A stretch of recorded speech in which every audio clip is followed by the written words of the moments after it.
Noong 1957 sa England, tumaas ang presyo ng gasolina matapos ang digmaan. Dahil dito, binigyan ng challenge ni Sir Leonard Lord ang kanyang engineer na si Alec Isigonis na bumuo ng kotse na maliit, matipid at sapat para sa 4 na adult.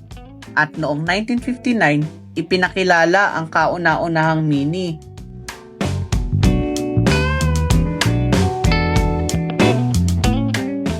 Noong 1961, nakita ni John Cooper, isang kilalang car designer at racing legend, ang potensyal ng Mini bilang performance car. Pinahusay niya ang handling, power at braking.